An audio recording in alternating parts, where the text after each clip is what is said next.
Mushy mushy, everyone. So, welcome back to another episode of 1-800 Madbot.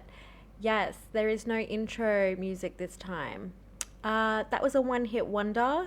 We are working on the new intro sound. I made that one while I was in post-production last week at 1 o'clock in the morning. Yes, it was a little bit extra, but I am totally into that. So, this episode, I'm talking to my friend Maddy Barker. She is from Sydney. She is a curve model and content creator. You might have seen her in a catalogue like Priceline, online with the Iconic, or storefront with Bras and Things. So, of course, if you love this episode and you love this type of content, please subscribe. Follow me on Instagram at 1-800-MADBUT. Give me a rating if you can, or leave a review if you are on Spotify or Apple Podcasts.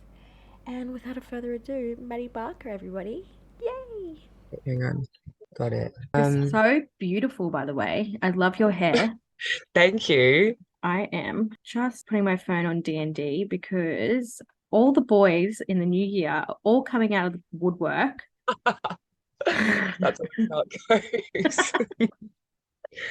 Look, I'm much the same, to be honest. My phone's also on D&D, so no interruption. Oh, well, thank you so much for coming on and talking to me. I'll put my camera on so you can see me. Thanks for thinking of me. Hi. Hello, little Hey. cutie. I know I've got my corporate wear on from You working look so today. cute. Love it. Thank you. So I'm just going to jump straight in. Is that cool? hmm Okay, cool. So tell us a little bit about who you are and what you do. Okay, well, my name is Maddie, obviously. I'm 24 years old. I live in Sydney and I'm a full-time model and content creator. And I've been doing this full-time for a year now. When I first moved to Sydney, I love it. I'm really honestly like the happiest I've ever been. I would say that I'm thriving in life at the moment. I love that because people won't know this, but we know each other personally. And I was Yes. always telling you how fantastic you are. And when you were thinking Thank of moving to you. Sydney, I was like, do it. It'll be the best for you. You'll get so much out of No, it. so true, so true. Yeah, it was kind of a long time coming, but yeah, I just got to the point and I was just like, now's the time to go. This was like pretty much this time last year, and I was like, let's do it. I love that. Yeah. So how did you get into doing what you do now? So pretty much my kind of discovery story with modeling is a little bit different to probably most stories. So I, a couple of years ago, entered like an online competition, and it was like essentially a global curve model search. And you had to just like submit a picture of your face. My auntie like sent me the link and she was like, you should apply for this. I was like, okay. I had like no confidence back then, and I had no idea like what I was doing or like who I was, all of that classic crap. And anyway, I submitted this photo and I ended up winning this competition. And from that, I got signed with my first agency, which was in the UK in London, and it kind of went backwards from there. So yeah, that's how it all started. So London agency first, and they kind of helped me find my current Australian agency. That's That's incredible. the So how story. old were you when that happened? Were you like 20, 21? I must have been, I reckon, 20, because I'm Yeah. 24 now, so it's a couple of years ago, 20, 21-ish around that time. I feel like Yeah. I mean, you were saying how you didn't really know who you were, and I feel like nobody really knows who they are when they're 21. But Literally, it's, literally. yeah, but it's the perfect time to start getting into like something and trying to make a Yeah, career out of it because then you're starting to like discover who you are and what you're doing and like what yeah, for you're sure. about. That's so incredible. So you mentioned that you're a curve model, and I Yeah. want you to explain what this is. When I grew up, because I'm 29, I grew up with watching hmm fashion TV, right? And Yeah, all you would same. see on fashion TV is like those really skinny models. And I had an eating disorder growing up. And I was like, Yeah. I want to be exactly like that. And now we've hmm got this whole new transition of inclusive sizing, inclusive modeling. So can you explain a little bit about that? Yeah, well, firstly, like I can 100% relate to growing up with all those like top model TV shows and all that kind of stuff on like and eating disorders. It's just you're speaking my language, so I totally get it. But so curve modeling is essentially a model that is above a size 10, so it's a size 10 plus essentially, which is pretty crazy because I'm pretty sure the average size of a woman in Australia is like a 14 to 16. So Yeah. curve. Okay, so like, I'll I'll break it down again. So before curve, you've got straight, and that's like your straight size model is like your traditional skinny, runway type model. And they're anything from like a size 4 to a size 8, essentially. And then anything above that category is considered a curve model. Does that make sense? Yeah, that makes total sense. And that's Yeah. wild that Yeah. it's even though it's like inclusive, it's not very inclusive. I'm not trying to be Yeah. negative, but Oh, it no, not just, at all. I think I'm just speak your mind. Like I won't be offended by anything you say. Like I totally agree. It's not inclusive at all. And it's really just it's the nature of this whole industry. It's just really backwards and it's quite far behind. But I think instead of it's very easy to kind of get upset and caught up in like how things are now. But I think the thing to focus on is how far things have actually transformed and how far they've come since I don't know, back to the Australia's Next Top Model, America's Next Top Model, Tara Banks crazy like diet days. Like at least it's changing, slowly but surely, I suppose. yeah, that's like in Devil's Wears Prada, how she was like getting ready for Fashion Week and she's like, I've only been eating cheese cubes. Cheese cubes.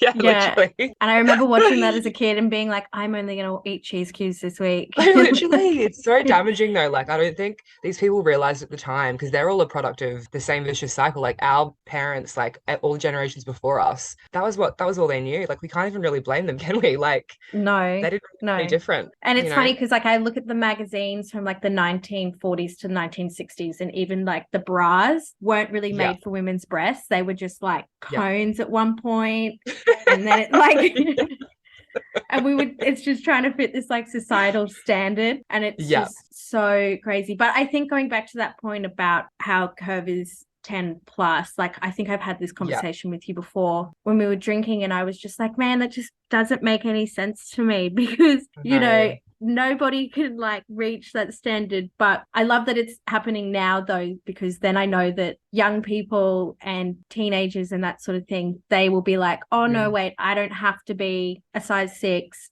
I can be whatever exactly. size my body's comfortable with and I can nourish 100%. myself. Yeah, Talking about size inclusivity and body confidence, I read yeah. online on your modeling agency and I was like, oh my God, when I was looking you up, I was like, oh my God, I'm so proud of my friend. She's Oh, doing thank so you. well. But it says that you're passionate about that. So, Yes. how do you express your passion through your work? I think so. One thing about being a curve model that I kind of, you don't really realize, well, I didn't realize until I was kind of working as one, that you really are, like, we really are kind of changing how the younger people and generations view fashion. Like, even as from something as simple as like Instagram posts.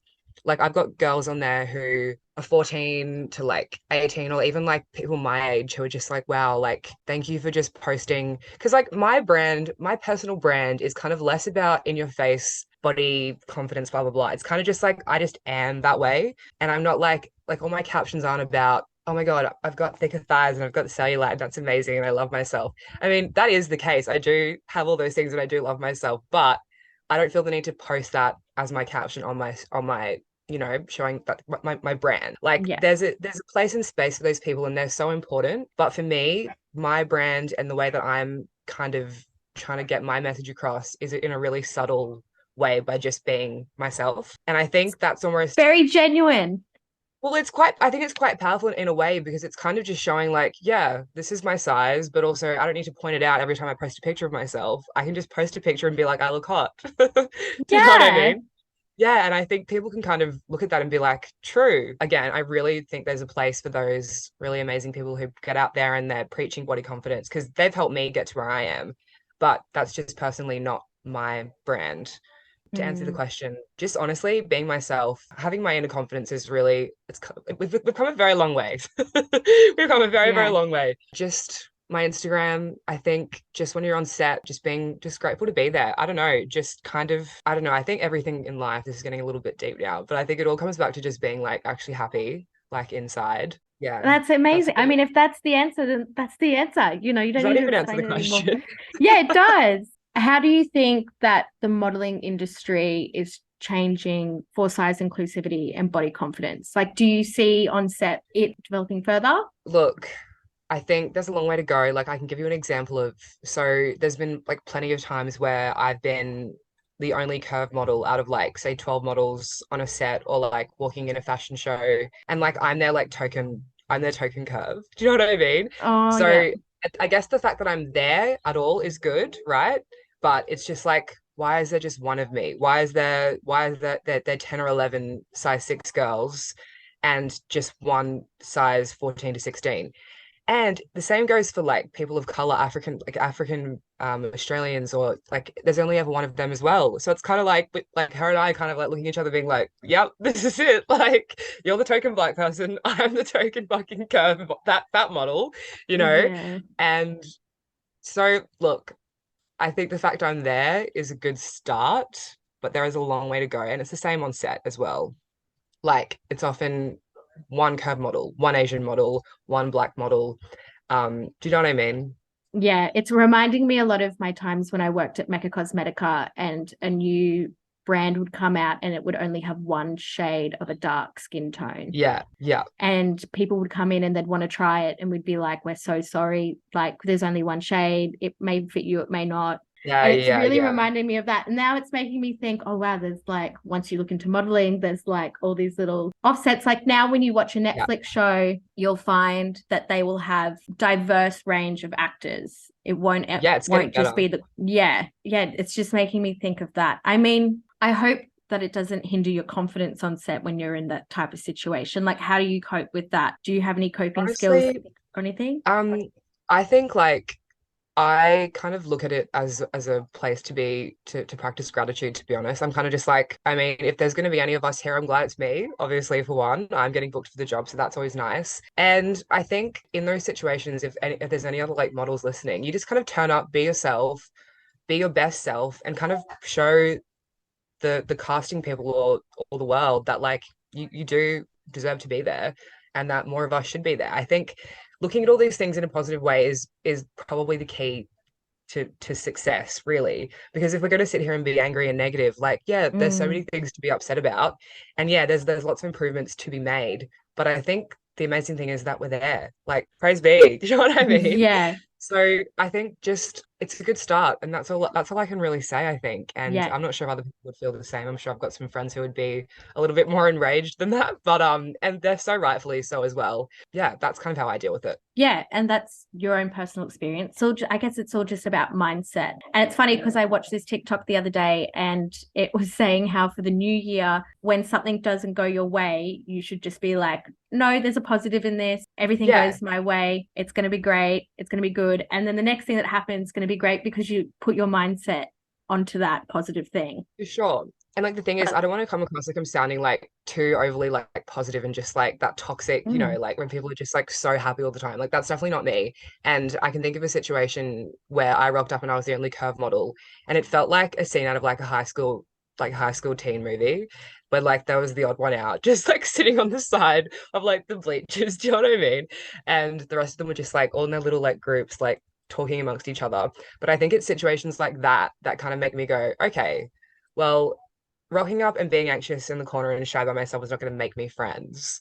Like you kind of have to put yourself out there, and I think that comes the confidence from that comes from being happier. it But I'm really totally not trying to makes be like sense. I'm really not trying to be like toxic positivity at all. Like that's just kind No, of what I've learned in this industry. yeah, of course. And I think what I'm hearing from you is that because it's such a new thing, it's quite easy to be tripped up in those negative thoughts. So Yeah. rather than be negative, it's just easier just to be positive. It takes more Yeah, muscles for in your sure. face to frown than it does to smile. Exactly. None of us want those lines. No, no, babe. I got Botox last year and I did not enjoy it. So, so what are some misconceptions about curve modeling? Oh, I think a good one would be that we're not fit or healthy and that maybe we kind of just treat our bodies like whatever. But the reality is, like, if you look at any of these like really successful curve models like in the industry, like Ashley Graham or any of those kind of bigger ones, we're all really fit. Like me personally, I exercise at least 3 times a week. I do Pilates and weights. Obviously, some weeks are worse than others, and that's just like being a human being. But like the reality is to be a model, you have to be fit. You're on your feet all day long, often in heels, very uncomfortable. Like you can't be unfit and unhealthy doing that like that type of job on your feet. Do you know what I mean?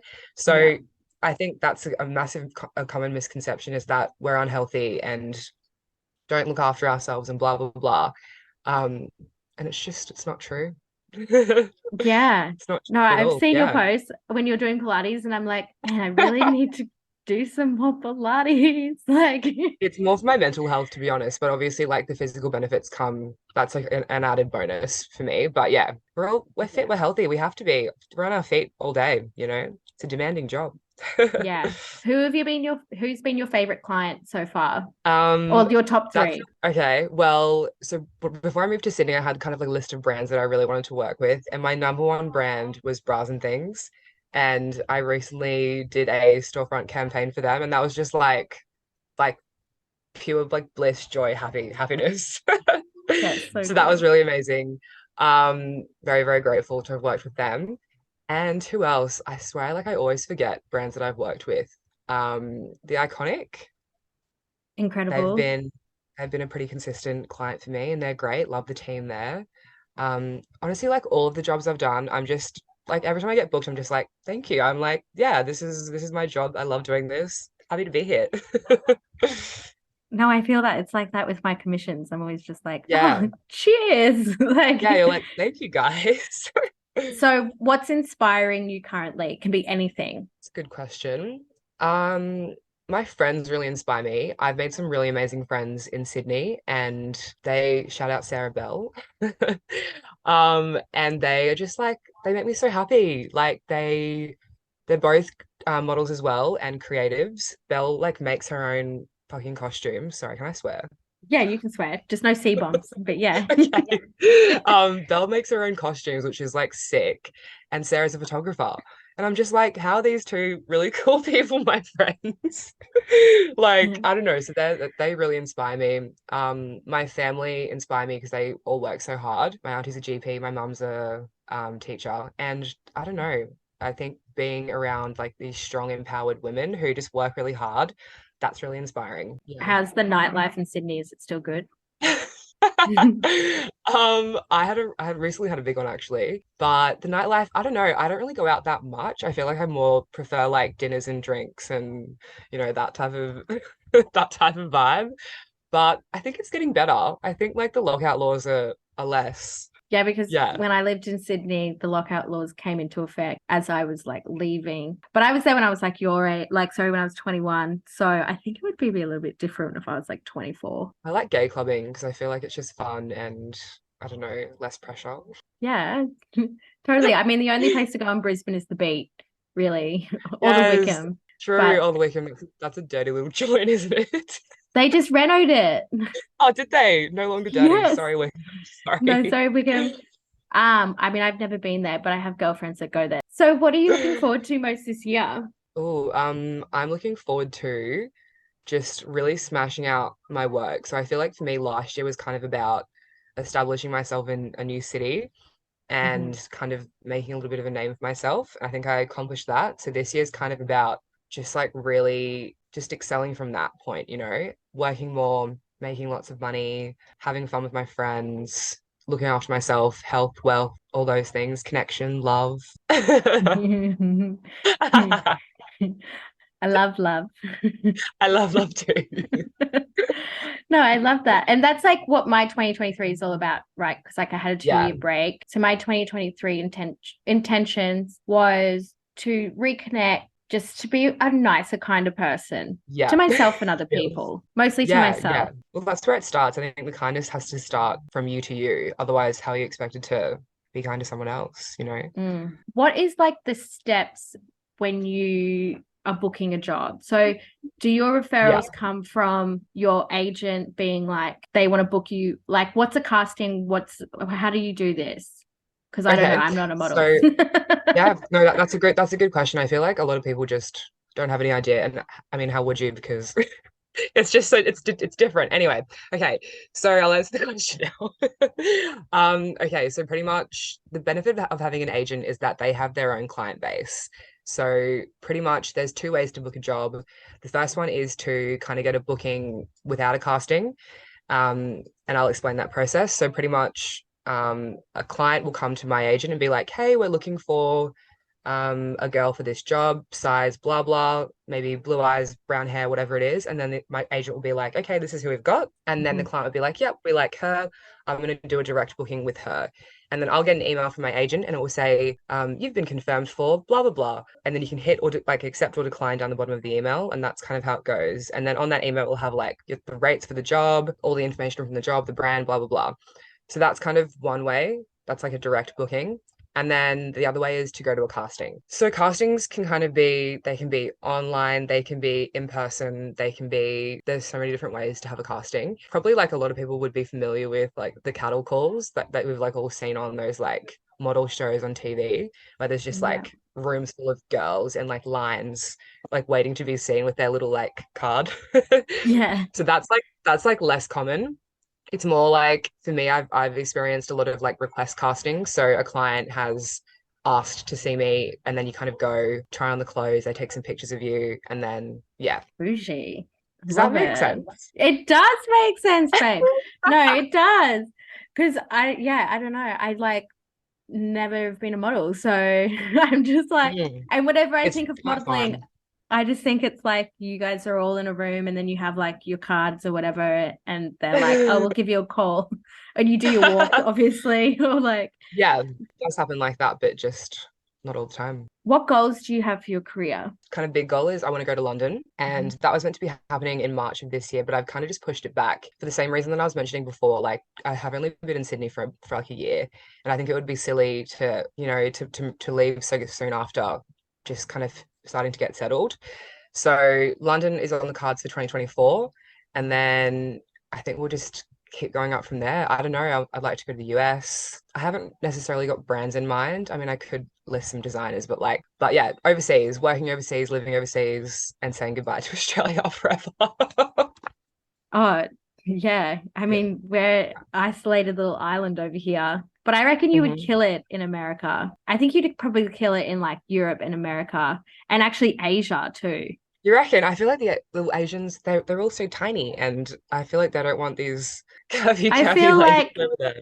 yeah, but I feel like it's progressed, maybe that's the whole progression for like curve modeling, the True. trajectory. I mean, you're my friend. I'm obviously going to think you're going to kill it everywhere.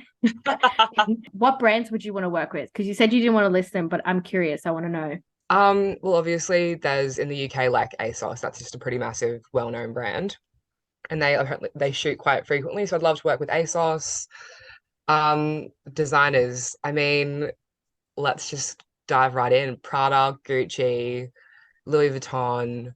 Um, oh gosh, I'm so bad at remembering like Like brands. Christian Dior, Yves Saint Laurent, Christian Dior, all Chanel. of those ones. Chanel, like just think of Bella Hadid, whatever she does, I want to Oh do. my God, Bella Hadid is like actually so perfect.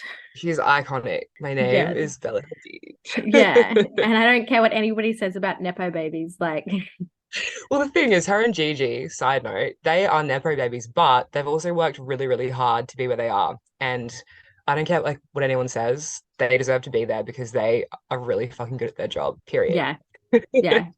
I feel like if you asked anybody who criticizes anything to do with modeling and you were like, okay, you're going to jump on a shoot tomorrow. No, literally, it's like, go on, show us what you Yeah. got. It's like when people are like, oh, I could make that collage. I'm like, yeah, go straight ahead, babe. Yeah. Here's some Literally, you magazines. get it. Yeah, it's Let's like, see what okay, you can let's do. show us your In a skills, nice, honey. encouraging way. Yeah, give it a shot. Let's see. So, what advice do you have for other people within your industry who are in the industry or want to get into the industry? But I think it could be like for anybody. It could be like for other models. It could be for Mhm. designers. It could be for Okay. photographers. Okay, I'll start with other models. If you're a model and you're kind of like, why am I not working? Like, this industry is really tough and I hate my agents, blah, blah, blah. I think it really does. I was given this advice when I first started from my stepmom, who's a model booker. And she said, you really have to have other stuff going on in your life. Modeling can't be the main point, especially at the beginning. She's like, you need to have other interests, other hobbies. You can't have your whole heart and soul like feeding into the modeling at the beginning. So her advice to me was go to the gym every day, be healthy, like look after yourself, read a book, journal. I don't know if you need to get a part-time job, like that type of thing. Taking like your all of your like intentions away from modeling in a way to kind of just give your I feel like this is going to sound a bit woo-woo, and I'm definitely not woo-woo, but like in this industry, like if your energy is negative, you just won't get booked for jobs. Like I've seen it happen with like friends, like talking to people in the industry. You have to be feeling positive about life and about yourself, and you need to like be on track in like all areas of your life for this modeling thing to work. That sounds a bit weird, but it's true. Um, so yeah, that would be my advice to models in the industry who like aren't necessarily working. Just get a hobby, focus slash worry about yourself and your well-being, and the modeling jobs will flow. And obviously practice your posing and shit. And, practice taking photos and work on your Instagram. That's a good one. Work on your Instagram. That's your brand. Your Instagram is your brand and you are your brand. Like, yeah. I also released a thing for creatives and small businesses that can help Really? plan out their social media and stuff and do all Oh my God, their, amazing. yeah, babe, I'll send you the link and you can track Yeah, all of your all your analytics so you that's can see what's working awesome. and what's not working. So Yeah, don't say yeah. you can't do it. You can just download this thing and it's free and it's whatever. Like, gotta Well, there be you go. So proactive. 100%, you have to be proactive. You have to work for it. Like also find the work. Reach out to brands on Instagram. Ask them to send you their clothes and post in it. Like that's what I did when I first moved to Sydney. And it's really about just creating momentum. Like get it yourself. If your agents aren't getting you the work, make it happen. Yeah. So that's to models. I mean, that's also to kind of aspiring models as well, I guess, in a way. Work on your gram, like that is completely you're in control of that completely, your Instagram. It's a pretty amazing thing. Like that is your online portfolio. Every single client will go to your Instagram before booking any model on a job and be like, okay, I've seen their actual portfolio, but like what do they actually look like in real life? Like how's their hair actually sit when they've just woken up? Or do you know what I mean? Like how does their hair look in the sun, like naturally, instead of like all these kind of edited photos on the portfolio? So yeah, Instagram, huge. Get an Instagram, make that shit happen. So, Right. advice for, I think you could expand on advice for aspiring models. Like, what if I'll give you a scenario. So, say there is a curved model, and we're saying this in air quotations because I don't agree with how we are categorizing these models, but a curved Hmm. model is trying to find an agency or is trying to find a creative house to work with. Yeah, And they're yeah. just getting pushback after pushback after pushback. What is something that you would give them as advice? Firstly, don't forget that J.K. Rowling literally got knocked back like 12 times before Harry Potter was even like signed. So rejection is just part of it's the nature of the beast. It's part of the industry, and you really have to develop a thick skin if you want to be a model. So don't be scared by the rejection. If you truly want to do modeling, then you can make it happen. You just have to find the right agent. So don't give up, firstly. Take some really good digis. So digis, that's short for digitals, and that's essentially just like a series of really natural photos, little to no makeup, really just natural. You can literally type online model Polaroids and it will come up with like heaps of examples. Like a front side back, so front side back, hair up, so you can kind of see all your face that way. Fitted clothes, black jeans, black top. That's the first main step. Get some really good quality digitals. You can do it on your iPhone, that's fine, but just make sure the background's really clean, really natural. The point is that you want brands to look at you or agents to look at you and think, wow, she's a really good blank canvas, and we can see her doing all these different types of things. Step two, clean up your Instagram. If you've got like if your Instagram's kind of like a bit of a place where you show like you partying, drinking, look, we're all doing that stuff, but if you want to be taken seriously in the industry, and like I said before, your Instagram is so important, brands will check your Instagram, clean it up a little bit, save that stuff for the stories, make your Instagram feed polished, and it doesn't mean that you can't post fun stuff in there, but like put it in like one of the photo dumps, like hide that little photo somewhere in the grid, but like not on the main grid. Yeah, so clean up your gram and look at it like if you would you be proud to show a potential like employer your Instagram currently? And if the answer is no, then fix it. Yeah. Yeah. Okay, that's point two. Three, yeah, I guess just post really regularly on your Instagram. Reach out to brands, put a little message together, reach out to brands, ask them to send you clothes. Just be posting stuff in the clothes. Practice your angles, practice your poses. Get in front of a mirror like whenever you can and just literally move. Put music on, move around, see what like looks good. If you have like magazines, look at the poses that the models are doing. Like Instagram's such an amazing platform. Like you can literally go into any model who exists, their Instagram, and see their poses and copy them. Like literally, that's kind of how you do it, and just learn and get comfortable in front of the camera. Those are the main things. So that if you do get booked for a job, you're ready to go. And then you're more likely to get booked again if the photographer and the brand can see that you can move in front of the camera. That is a really important thing. Do Yeah. models typically have websites? Like personal websites. Yeah. I think the ones who do are more freelance. So not signed to an Okay. agency. Yeah. Or unless they have like a blog or something, but not like you don't need one really. Yeah. Okay. And this is kind Yeah. of like a left field question, but how does the modeling industry take OnlyFans? Oh, that's a good question. I mean, I actually don't know. I think it's fine. I think. Mm. I know that some girls have OnlyFans and are also signed to agencies. I'm not sure. I think Yeah. maybe it's a bit of like don't ask, don't tell, or maybe it's kind of like a secret from the agency. I'm not sure. That's a really good question. Yeah. So it's not like attached to their Instagram like link tree. It's not like follow my OnlyFans. It's like under like a I mean, pseudonym or something. I think some of them do. I would say, actually, I know one girl, there's one girl in particular I'm thinking of, and she has an OnlyFans, and she's also like a really good model signed to an agency. And I don't think they care. No, that's I I don't think was they just care. thinking about it because I was like thinking about like the hustle of like being a pretty person and like, you know, what they would do, I guess. Yeah, no, yeah, it's a good question. I think Because like I'm not even, I would have because when you're talking about being like professional and things like that, like I'm not saying yeah, being a sex worker is not professional, but there's certain yeah, brands that don't want to align with that, you yes, know. So correct. I think maybe that's also something to consider if that's what you want to do. I don't know. I'm not Yeah, going to give anybody advice on it, but I'm going to assume that there's certain brands that don't want to be associated with that type of thing.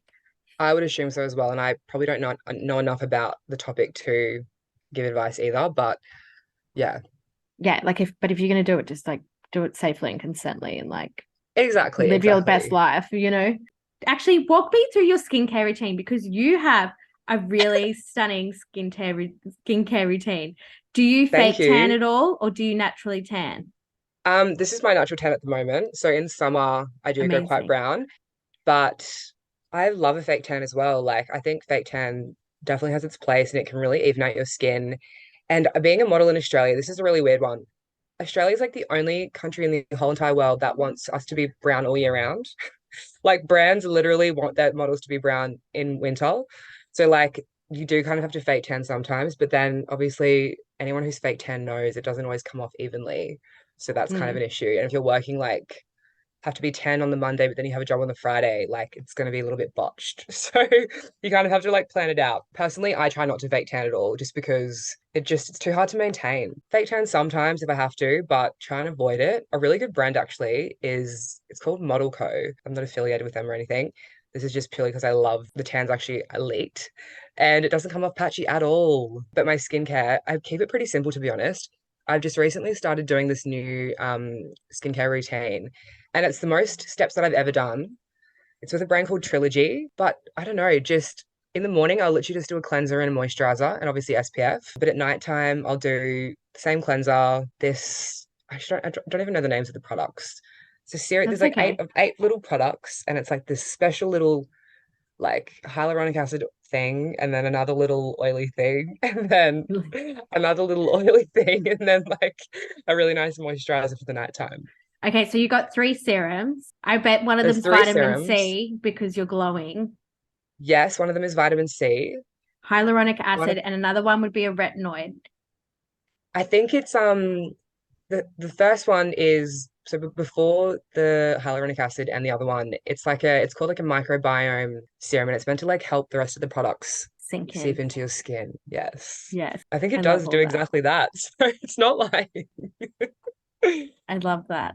And I want to talk about health. So, like, a question that I'd Mm. like to ask you is, as a curve model, have you ever had anybody ask you to lose weight? No, luckily, no. Like I've been really lucky. I think my agents are great. And that's kind of the whole ethos of Bella. That's the management I'm with. You can be whatever size and no one's ever gonna ask you to like change, which I think is amazing. Like that's because we are just humans at the end of the day and like telling people to change their body, that's how eating disorders start. And I think we've all been through enough of that growing up, you know? We don't really need that to be in our like literal work life. Yeah, because like, you watch these like documentaries about modeling, or even like a couple of years ago, there was a few models that were coming out who would say like for certain brands, they before a runway, they would have to like train be ridiculously small to fit into these like bras and undies with the Yeah. wings on. I'm not going to say the brand, but they would have to train really hard. I don't know. Like you'd even see it on fashion TV back in the day. I mean, this is so bad. I Yeah. used to love fashion No, TV, no. but like you'd see Me these too. girls and they would be talking about like, or they'd be like, oh yeah, I have to lose like 5 pounds or whatever before this show, but I'm really excited. Mhm. And like, I was just like, Yeah. oh my God. It's all like it was all masked. I'm so happy to be here and like blah blah blah and like it was all this like toxic shit that they were saying. But I'm so happy. I love my job. Like, do you know what I mean? It was really masked in this really weird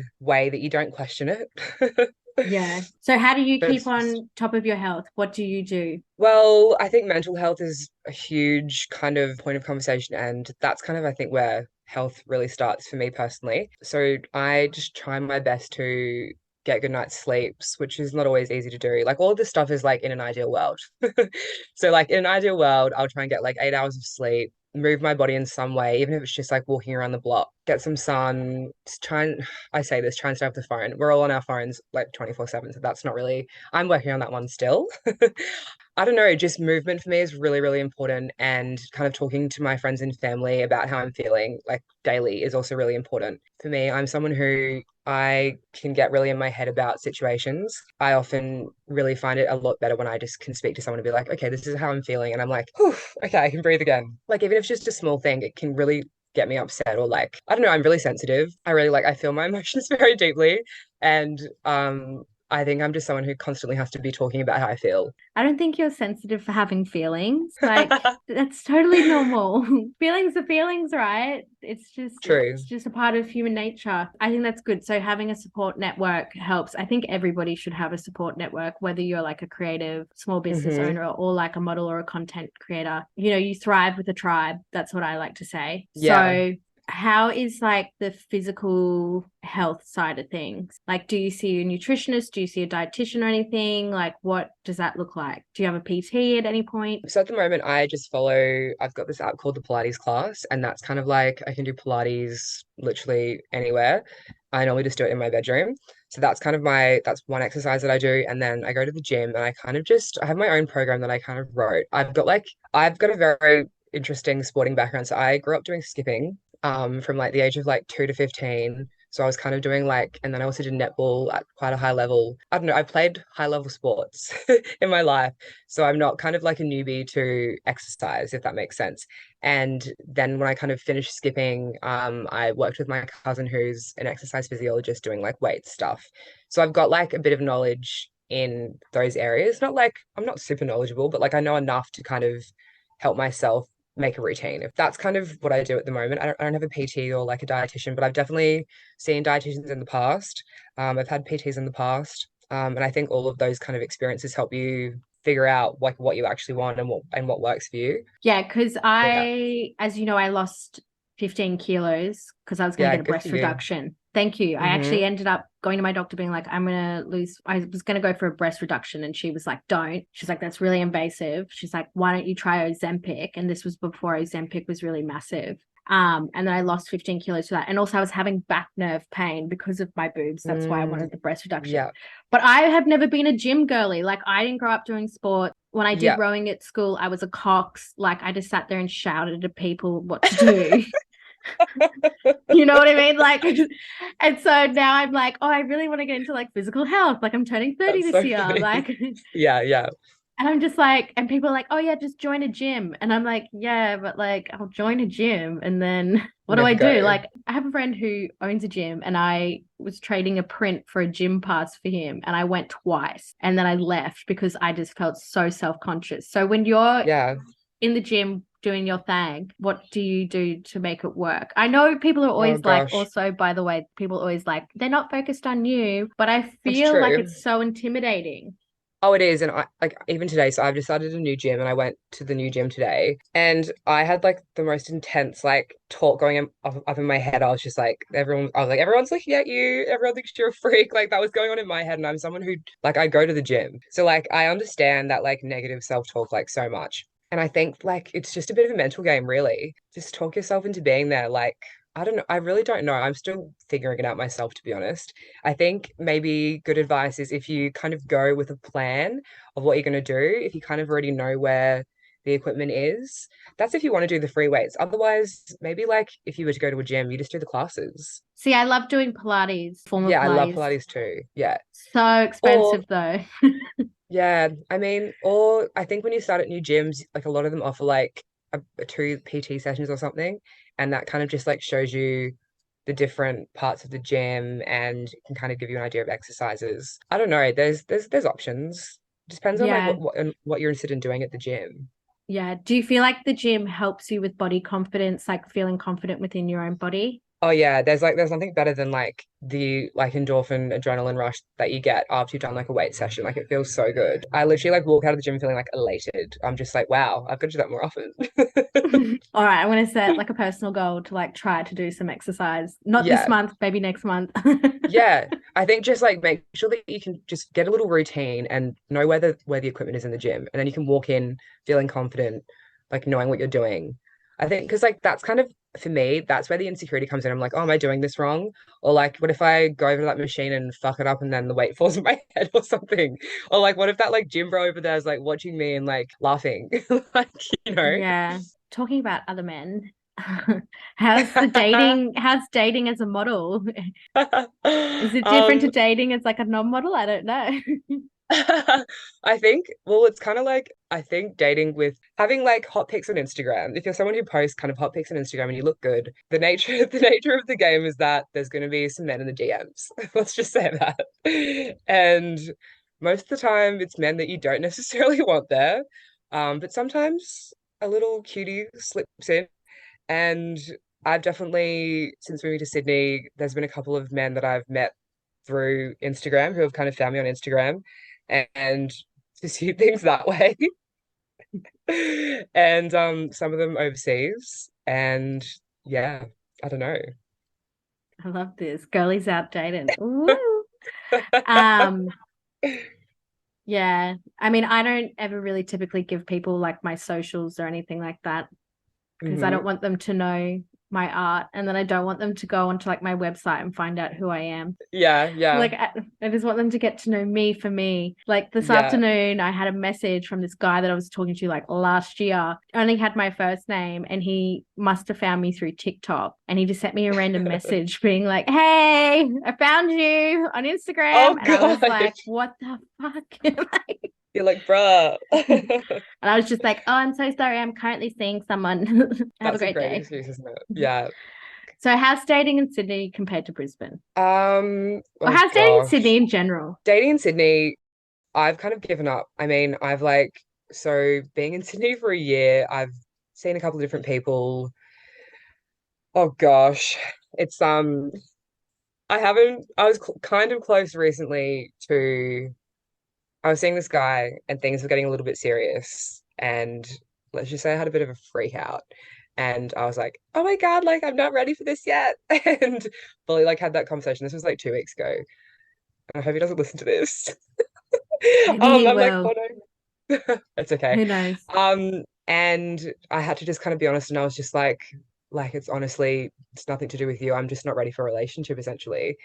And like the classic, it's not me, it's not you, it's me. I felt like such a dick when I was saying that too. And yeah, so that was like the closest I've been to a relationship since being in Sydney, but I've dated heaps of different people, mostly casually. And yeah, look, I'm just not really vibing the whole relationship thing at the moment. Like I'm Yeah. really just trying to focus on myself. And I've only ever had one relationship before, and it was quite serious. And I loved it, but like it really does consume you. And I really just want that energy for me, you know? Like Yeah. I'm so young, like I've got so much time to find someone and be with that person and like give them everything. But I also want to give myself everything first. So, you Yeah. know, And it's not yeah. like you're being selfish in any way. It's like, babe, No. you're 24. Like I'm Yeah. 30 or turning 30 That's this year. that's still so young as well, though. Yeah, but my sisters are like all married and have kids and stuff, and some of them are younger than me, and I'm like, that's great, that works for them, but like, Yeah, I want to focus on my career, I want to focus on myself. Like at the 100%. moment, yeah, like, I'm working 2 jobs, want to save money, want to travel, like, and if I find Hmm. someone along the way, then incredible. Although the guy I'm Yeah, no, seeing 100%. now might be it, but we'll wait and see on that one. Oh, wow. I only met him on Saturday, but I love that. Getting vested early, I love that. no, see, like, this is the thing. And that's the other thing. Don't get invested too early. Oh yeah, no, that's a big one. That's like with this recent guy that I was seeing, I was really happy with how things are going because we kind of took it really slow. And I don't know, it just was a really nice pace. But then all of a sudden oh, I was like, this What pace is not slow anymore. what's slow for you? Like, were you waiting like 3 months before you, because that's my rule. You wait 3 months before you make it official, because then the honeymoon period's over. Yeah, so I think we were seeing each other for like 2 months, but like again, there was a couple of weeks where he was away and then I was away for a few weeks. So that kind of like forced things to slow down. And we were just kind of, I reckon, going on like a date a week, maybe like one date every 10 days. And like we didn't message all the time, which I loved because I feel like when you start messaging every single day, it's just like so intense and like you kind of like start developing this like bond and attachment that's actually just not even really necessarily, I don't know, like legit because you're not actually seeing them. Like it's an Mm, attachment through a phone. So I'm just like, mm, I'd rather just see you in person, really connect and have a great time with you in person. And then obviously, like, you don't have to not speak, but like, I guess my point is, I like it when I don't speak to them every single day, especially like at the beginning, because if that person is someone that you're going to be with, you've got your whole bloody life to speak to them every single yeah, day. Like, yeah, just ease into it, like, keep your own shit happening. And that's a mistake I made in my past relationship. We were so codependent and like things move so quickly. And I don't regret anything, obviously, but like, I learned that I don't want that for my next relationship, yeah, you know? yeah. Slow I've it been in down, that baby. situation before. Yeah, yeah. Mm. You got to have your own little thing. Like, I can resonate with that, because in the past, my best friend and we were thinking about dating. This was like when I was your age, like 24, 25. Mm. And at the time, I wanted to move to Berlin. And he was like, oh, I'll move to Berlin. And then I kind of felt like, no, but you're living vicariously through me and what I want to do. Like, it's Yeah. not. Okay, Mad. So this is the last question then, babe. So is there any last pieces of advice that you have for people who might be listening? Okay. I think like one, if you have a dream, really like chase it. Like we only have this life once. I know that sounds so cheesy, but it's just true. Like if you want something, go after it, make it happen. And another piece of advice, be yourself, look after yourself. You are like your only constant and like you are the most important person. And until you look after you, you can't look after anyone else. So you are your focus and yeah, never lose sight of that. You're the most important. Oh my God, I love that so much. You're such a beautiful Cringe. person inside and Oh my out. gosh, I'm like cringing at myself. Don't worry, babe. It's not cringy. It's so true. And like, Mhm. sometimes like the right words just sound cringe. You know what I mean? So true. No, seriously, it's like when my therapist was like, you just need to be really kind to like little Maddie inside of you. And at first Yeah. I was like, ew, this fucking sucks. What is this? And then it came to a point where I needed to use that advice. And I was Yeah. like, no, that's so true. And it Like, works, no, 100%. yeah, Kindness, be kind to yourself always. You have to be. yeah, be kind to you and you'll be kind to others. And if you Yeah. see others not being kind to other people, be like, hey, stop being a dick. Or maybe just ask them how they are because they're probably not doing very well. Yeah, that's a good one. Yeah. That's a good one. Ask them how they Yeah. are and then question, why are you being a dick? Yeah, No, I 100%. don't know. I just, to be honest, I think it's because I just spend so much time on TikTok reading the comments, and I'm like, man, I know. why are It's these so people funny. just being such assholes to other people? But anyway, I digress. Thank you so much for coming on my podcast. I very much Thank you. appreciate it. Thank you for having me. I've had a great time chatting with you. If you liked this episode, you can share, rate on your listening app, or follow me on Instagram. This episode was produced, recorded, and edited in Menjin, Brisbane. 1-800-MAD-BUT would like to pay respect to elders past, present, and emerging. Thank you.